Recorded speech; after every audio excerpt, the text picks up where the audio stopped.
Railway recruitment board ने section controller की 119 post पर शॉर्ट नोटिस जारी किया है और बहुत से बच्चे इस बात को लेके कंफ्यूज हैं कि आखिर सेक्शन कंट्रोलर करता क्या है, उसकी सैलरी कितनी है और क्या ये पोस्ट स्टेशन मास्टर से बेटर पोस्ट है, क्या ये पोस्ट गर्ल्स के लिए सूटेबल है। नमस्कार दोस्तों, मेरा नाम है श्वेता अग्रवाल और आज के वीडियो में हम आरआरबी की सेक्शन कंट्रोलर की ये जो वैकेंसी रिलीज हुई है उस पोस्ट की कितनी सैलरी है, क्या ड्यूटी आवर्स हैं, वर्कलोड कितना है, प्रमोशन और करियर ग्रोथ के क्या प्रोस्पेक्ट्स हैं, इसी सबको डिटेल में समझेंगे ताकि वीडियो के एंड तक आप ये डिसीजन ले पाए कि क्या ये वैकेंसी अप्लाई करने लायक है या नहीं है। तो सबसे पहले तो रिक्रूटमेंट अपडेट। तो रेलवे रिक्रूटमेंट बोर्ड ने 23 जनवरी 2026 को CEN 03/2026 का नोटिफिकेशन रिलीज किया है। शॉर्ट नोटिस है ये, जिसके जरिए सेक्शन कंट्रोलर की 119 वैकेंसीज निकाली गई हैं। तो इसमें अप्लाई करने के लिए आप ग्रेजुएट होने चाहिए किसी भी फील्ड में और आपकी एज 20 से 33 वर्ष के बीच में होनी चाहिए। इसमें एप्लीकेशन प्रोसेस 15 जुलाई से शुरू होगा और अप्लाई करने की लास्ट डेट 14 अगस्त है। तो अगर आप ग्रेजुएट हो और आप रेलवेज की नौकरी करना चाहते हो और आपके पास में इंजीनियरिंग का बैकग्राउंड नहीं है तो रेलवे रिक्रूटमेंट बोर्ड की ये सेक्शन कंट्रोलर की पोस्ट जो है वो बहुत ही सॉलिड ऑप्शन है आपके लिए। अब सबसे पहले तो समझते हैं कि इस सेक्शन कंट्रोलर की पोस्ट पर काम क्या करना होता है। तो इंडियन रेलवेज में हर दिन हजारों ट्रेन का मूवमेंट होता है।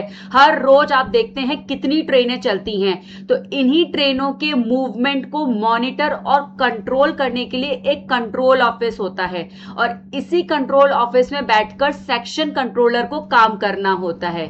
तो ये कोई फील्ड जॉब नहीं होती है। आपको स्टेशन पर या ट्रेन में टिकट्स चेक नहीं करने होते हैं, आपको ट्रेन नहीं चलानी होती है।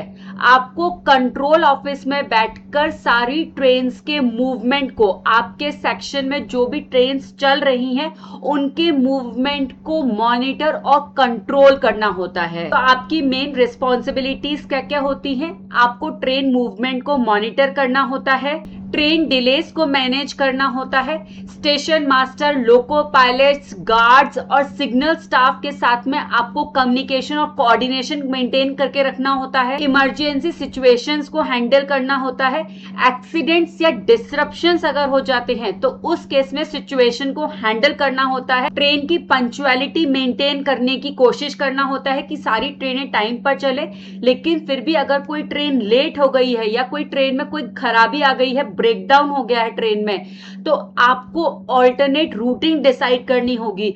ये देखना होगा कि किस ट्रेन को आप प्रायोरिटी दे, किसको पहले जाने की परमिशन दे और किस ट्रेन को रोका जाए।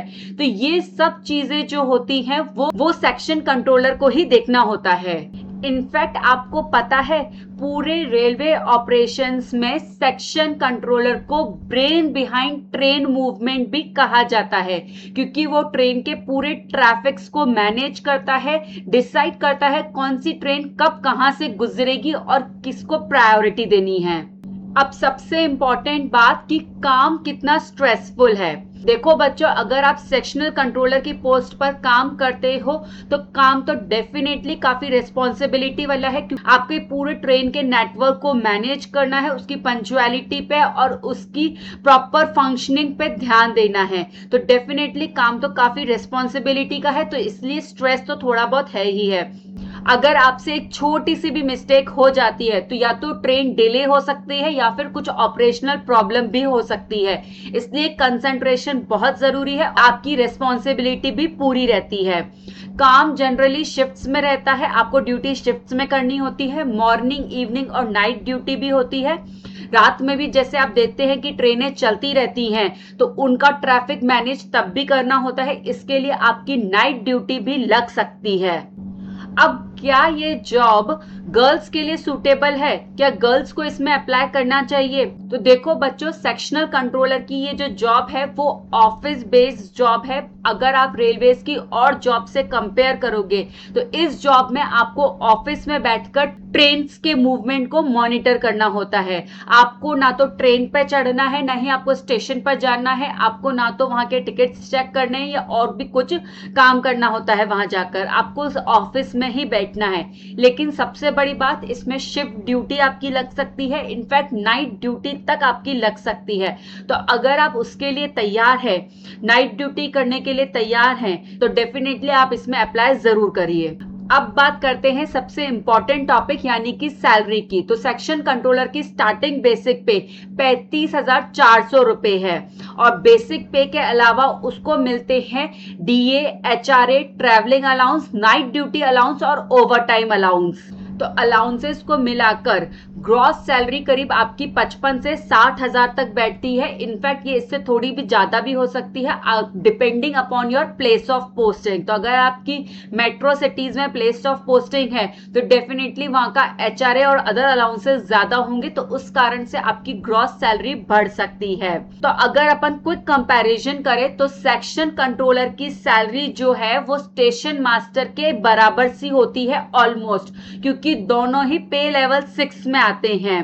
तो अगर कोई आपसे पूछे कि एनटीपीसी में ग्रेजुएट लेवल पोस्ट में सबसे अच्छी पोस्ट कौन सी है, तो सेक्शन कंट्रोलर और स्टेशन मास्टर दोनों ही टॉप टायर की जॉब्स हैं। अब सैलरी के अलावा और भी बेनिफिट्स हैं जो कि रेलवे के एम्प्लॉयज को मिलते हैं, जैसे कि रेलवे पास की फैसिलिटी मिलती है आपको, फैमिली के साथ भी आप ट्रेवल कर सकते हो ट्रेन में तो उसके बेनिफिट्स मिलते हैं, मेडिकल बेनिफिट्स, एनपीएस और पेंशन के बेनिफिट्स, लीव ट्रेवल कंसेशन, और इसके अलावा रेलवे क्वार्टर भी आपको मिलता है और रेलवे के जगह जगह पे गेस्ट हाउस भी रहते हैं वो भी आपको अवेलेबिलिटी के अनुसार मिल सकते हैं। इसके अलावा सेक्शनल कंट्रोलर की प्रमोशंस भी काफी अच्छे होते हैं। आप जो सेक्शनल कंट्रोलर की पोस्ट पर लगते हो तो वहां से आप प्रमोट होकर डिविजनल ऑपरेशनल मैनेजमेंट तक की पोस्ट तक पहुंच सकते हो और जैसे जैसे प्रमोशन लोगे सीनियरिटी आपकी बढ़ेगी, डेफिनेटली आपकी सैलरी भी बढ़ती चली जाती है। तो ये सैलरी जो 55-60 हजार रुपए से शुरू हुई थी वो 1 लाख रुपए तक पहुंच जाती है। चलिए अब आपको जल्दी से इसके एडवांटेजेस और डिसएडवांटेजेस बताती हूँ इस जॉब के, ताकि आप क्लियरली ये डिसाइड कर सकें कि आपको इसमें अप्लाई करना है कि नहीं करना है। तो सबसे पहले एडवांटेजेस की बात करें तो सबसे पहले तो सबसे बड़ा एडवांटेज तो ये है कि ये रेलवे की गवर्नमेंट जॉब है, पे लेवल 6 की जॉब है, तो सैलरी काफी अच्छी है, प्रमोशन अपॉर्चुनिटीज बहुत अच्छे हैं, ऑफिस बेस्ड जॉब है, आपको ट्रैवलिंग नहीं करनी होगी, आपको ऑफिस में बैठ के काम करना होगा। इसके अलावा जॉब सिक्योरिटी और प्रमोशन अपॉर्चुनिटीज तो काफी अच्छी है ही हैं। अब अगर डिसएडवांटेजेस की बात करें तो सबसे बड़ा डिसएडवांटेज ये है कि आपकी शिफ्ट ड्यूटी लग सकती है जिसमें नाइट ड्यूटी भी हो सकती है, आपको कंटिन्यूअस मॉनिटरिंग करनी होगी और हाई रिस्पॉन्सिबिलिटी का काम है ये, और हाई रिस्पॉन्सिबिलिटी और कंटिन्यूअस मॉनिटरिंग के कारण तो कई बार ये काफी ज्यादा स्ट्रेसफुल भी हो जाता है। तो अकॉर्डिंगली आपको इसको मैनेज करना होगा, स्ट्रेस को भी मैनेज करना होगा और पूरा रिस्पॉन्सिबिलिटी काम भी करना होगा। तो फाइनली आपने क्या डिसाइड किया, आप इस जॉब के लिए अप्लाई कर रहे हो या नहीं कर रहे हो। तो देखिए मेरे हिसाब से तो अगर आप ग्रेजुएट हो, आप रेलवेज की परमानेंट जॉब चाहते हो, रेस्पेक्टेबल ऑफिस बेस्ड जॉब चाहते हो जिसमें सैलरी भी अच्छी हो और प्रमोशन अपॉर्चुनिटीज भी अच्छी हो, तो डेफिनेटली आप इस जॉब के लिए जरूर अप्लाई करिए।